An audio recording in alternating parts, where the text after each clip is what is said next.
aí, cara, a gente tava conversando aqui um pouquinho antes, falando sobre a vida, mas a gente também falou que tá rolando uma parada louca lá na Ucrânia, né, cara?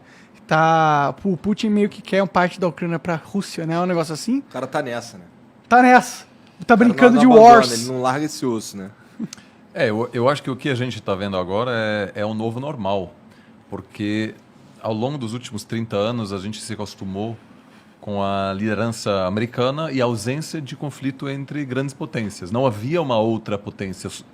Então esse tipo de conflito agora ele tem uma outra qualidade do que a invasão americana no Iraque ou vamos dizer outros conflitos que tivemos nos anos 90, 2000, porque agora tem o risco de haver um confronto entre duas grandes potências com armas nucleares, a Rússia de um lado e os Estados Unidos do outro. Cara, eu não sabia que tava tão tenso assim.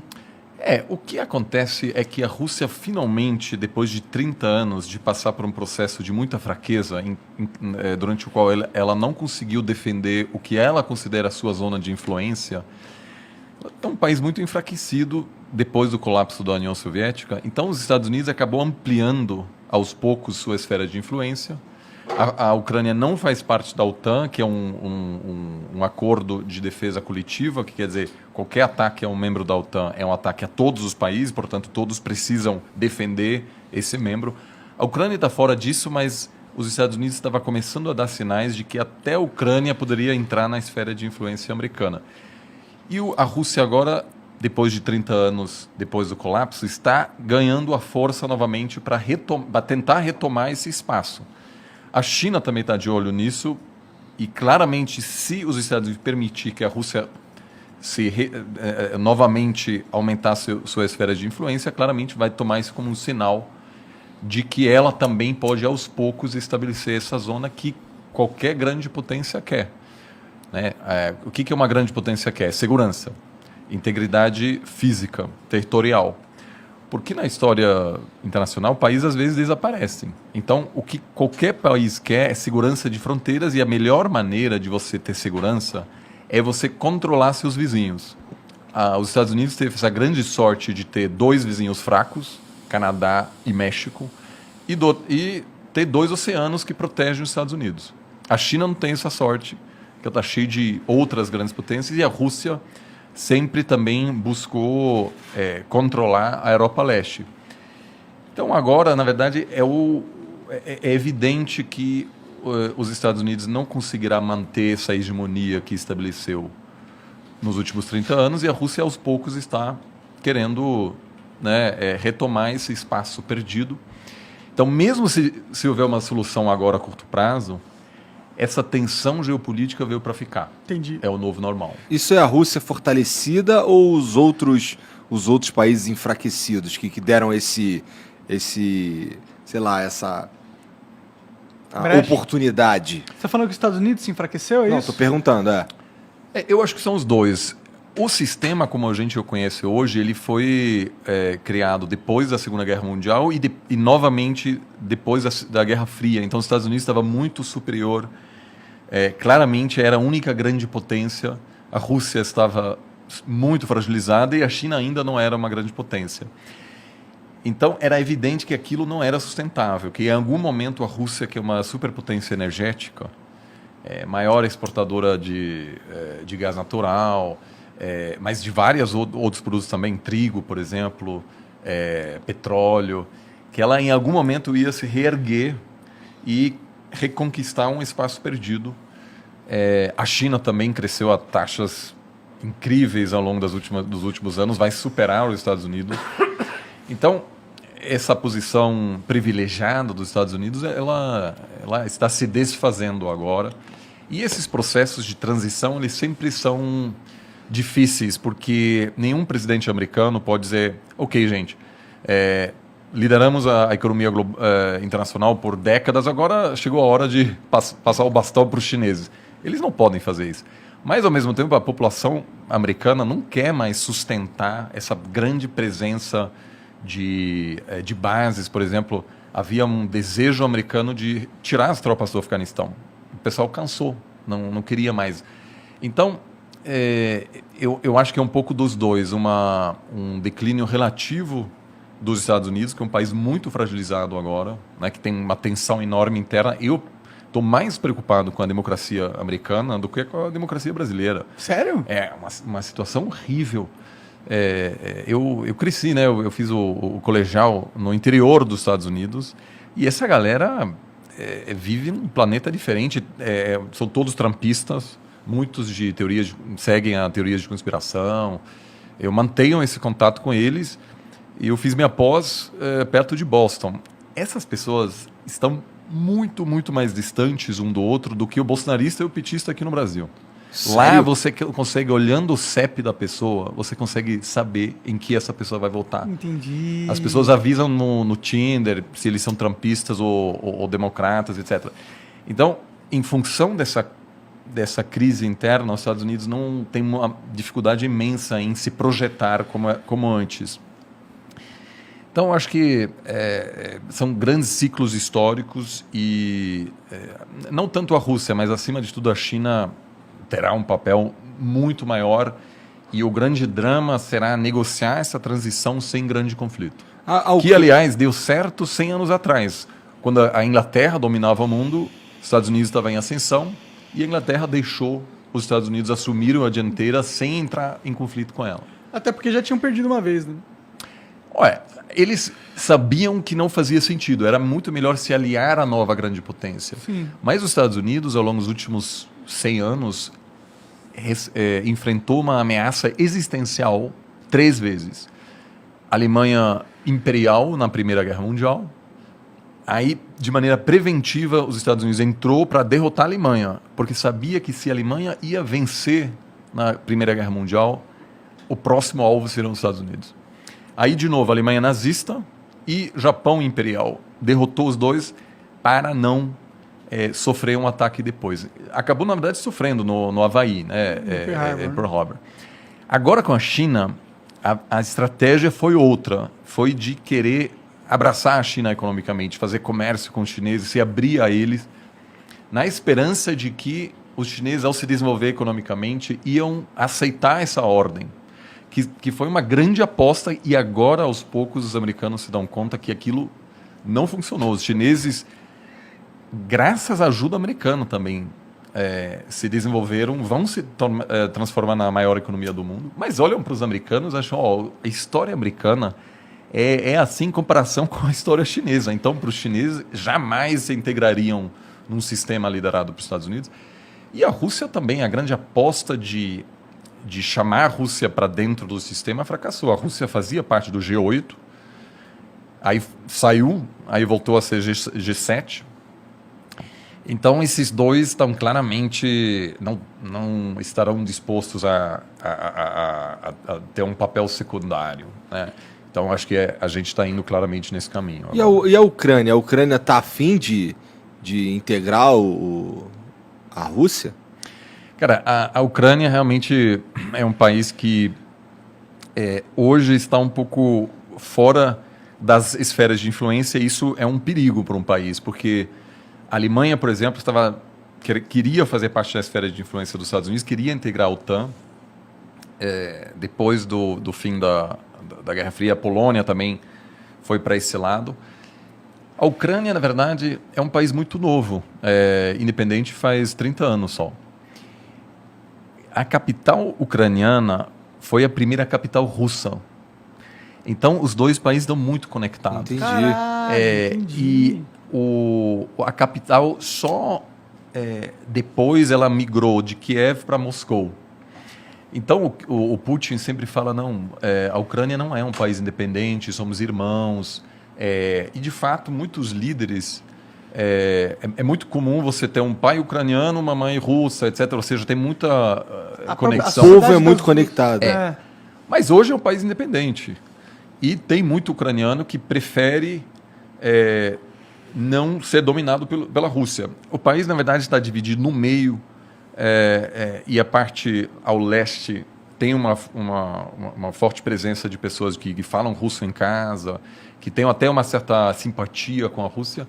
E do outro, é uma população que prefere estar mais próxima à Europa. E nas eleições você vê claramente que essa divisão existe E ao longo dos últimos anos sempre teve um pouco um presidente pró-russo e, às vezes, um presidente pró-Europa, pró-Estados Unidos. E, obviamente, as duas potências, por meio de financiamento de campanha, assessoria política, envio de armamentos, etc., busca influenciar esse país que está um pouco exposto nesse momento. Entendi. O que tem de tão legal na Ucrânia para o russo querer tanto aquele Cara, território? cultura, né, mano? Será a capital do país uma época. Mas é só isso? Não tem, Tem- dinheiro envolvido? Olha, Já não tem sei. a parte cultural, mas, como eu falei,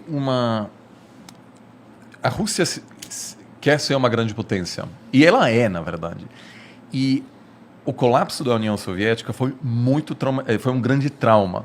Agora, tem duas formas de lidar com trauma. A Alemanha também queria ser uma grande potência, colapsou, foi ocupado por outras potências em 1945. Né? Todos os alemães sabem dessas imagens dos russos e americanos chegando em Berlim, na capital. Poucos anos depois do Hitler prometer controlar toda a Europa.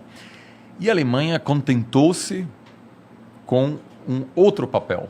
Hoje a Alemanha é uma potência pacifista. O exército da Alemanha é muito pequeno. Quando a Alemanha foi chamada para participar da guerra no Afeganistão, eles toparam, mas depois se deram conta que não havia avião de transporte para levar as tropas para o Afeganistão. Ou seja, não tem umas forças armadas sérias. Nenhum general dá pitaco na política alemã. Ninguém quer saber. E a Alemanha gostaria de deixar os assuntos mais tensos militares para outros países. Então, eles não querem mandar... Então, houve aí uma mudança que a população alemã aceitou que o plano de dominação mundial fracassou, ainda bem, Aham. e também porque não tinha outra escolha, estava ocupado. Aceitou que a partir de agora a Alemanha seria talvez uma potência econômica, mas jamais uma potência militar.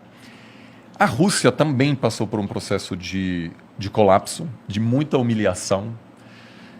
Era uma grande potência e o Gorbachev, que iniciou o processo de abertura, depois basicamente decretou o fim da União Soviética, é visto como um cara que, enfim, deixou um legado terrível, né? Porque o experimento democrático na Rússia fracassou. O início dos anos 90 na Rússia foi um caos total, um caos horrível. Tem um amigo russo mais velho que esteve na Venezuela recentemente, que atualmente é um país meio anárquico também. Ele falou, olha, esse aqui é igual Moscou em 93. Muita grana, zero polícia na rua, não tem regra. Havia muita máfia, era perigoso mesmo, havia assassinato de empresário, jornalista, era um caos de político. E aí veio o Putin e falou, gente, vamos reerguer essa nação. Porque o sucessor do Gorbachev era o Yeltsin, que era um alcoólatra, que inclusive tem um momento chave quando ele encontra o Clinton e tem uma conferência de imprensa e o Yeltsin tá bêbado naquele momento e faz piada, etc. E assim, o Clinton ri na cara dele. E para os russos é horrível, cara. Era uma grande potência nuclear, muito respeitada, temida no mundo, e aí havia um palhaço lá que está entregando toda a Europa Leste para os americanos. Aí o Putin vem e diz, chega com isso, vamos nos reconstruir. E apesar do russo Cara, médio ser... desculpa a minha ignorância, mas como é que o Yeltsin sai e entra o Putin? O Yeltsin, na verdade, escolhe o Putin como sucessor e Tá. o Putin inicialmente ganha a eleição nos anos 90 e assume o poder em 99. E aí, aos poucos, ele encerra o experimento democrático na Rússia. Hoje não tem uma oposição séria, várias lideranças da oposição foram assassinadas, alguns super perto do parlamento. Mas o Putin, eu até diria hoje, numa eleição livre, talvez até ganharia, porque... Ele é popular lá. E trouxe Ele o é popular. respeito. Uma das primeiras coisas que ele fez é adotar novamente o hino da União Soviética, né? Ou seja, uma pessoa que diz, olha, a Rússia merece ser uma grande potência e, portanto, a gente precisa de segurança nas nossas fronteiras. Então, quando você pergunta por que a Rússia não quer que a Ucrânia faça parte da zona de influência dos Estados Unidos, É porque se um dia a Ucrânia fizer parte da OTAN, isso quer dizer que os Estados Unidos podem colocar mísseis, por exemplo, na Ucrânia, que chegam em Moscou em uma questão de minutos.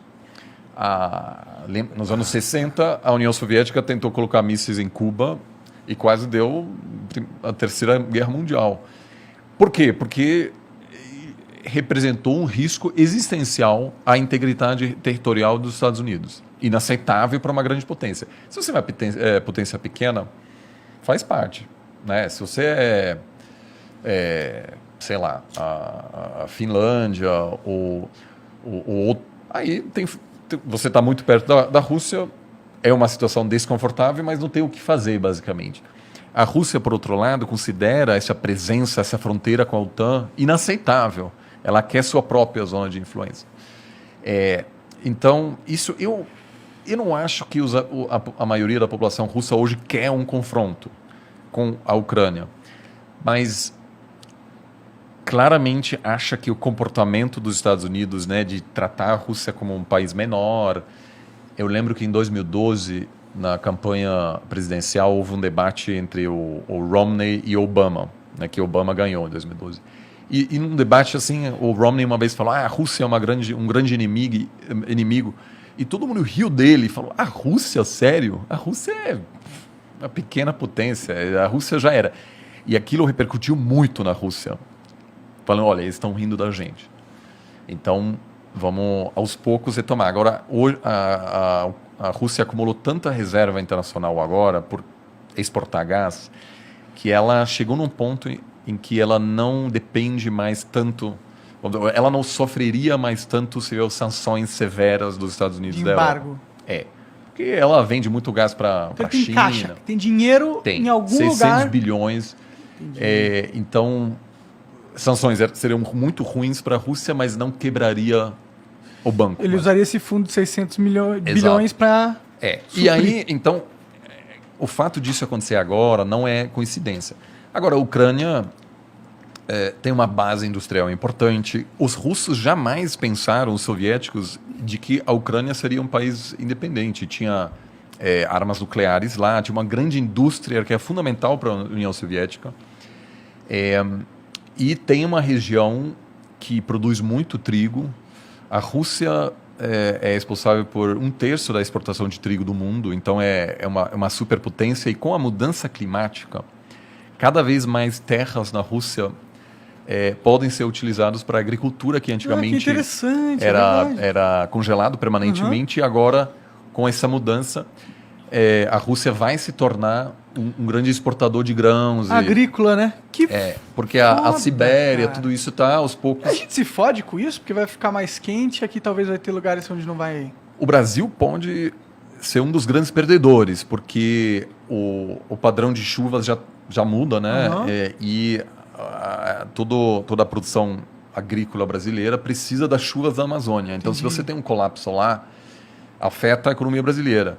A Rússia é um dos ganhadores, junto com o Canadá, que o Canadá também consegue produzir mais. Pode crer. Então, eu acho que sim, tem vantagens econômicas, mas, acima de tudo, é uma questão de segurança, que a Rússia não quer ter os militares, vamos dizer, de um outro bloco tão perto da fronteira. Que é tipo Wars mesmo, né, que você está jogando, né? Se ele não quer a fichinha ali. Porque onde está a maioria da população russa?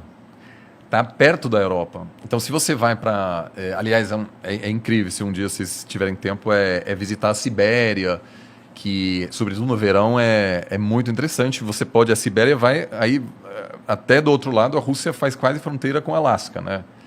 Só que lá, ninguém mora lá. Na verdade, tem até um problema de migração chinesa, porque a China expande muito e, aos poucos, está comprando terras desse outro lado. Mas a maioria da população russa está perto de Moscou, perto da Ucrânia. Então, o fato de você ter uma presença americana lá atrapalha os russos muito mais do que a ascensão chinesa que, enfim, acontece lá longe na Sibéria. E a China é mais um provável aliado da Rússia do que os Estados Unidos, né?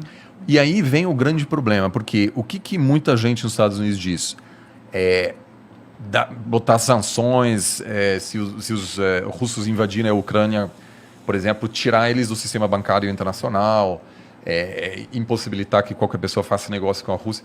Isso para a China é excelente, porque a Rússia faz o quê? Vai ter que fazer negócio com a China. Então, sanções,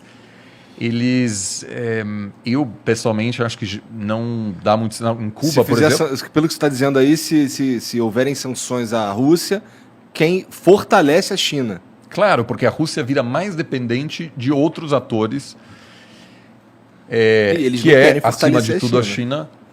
E também, se você impuser sanções, o governo pode culpar qualquer problema apontando para as sanções. E dizer, a gente está super mal, mas é a culpa dos outros. É um pouco o que acontece em Cuba,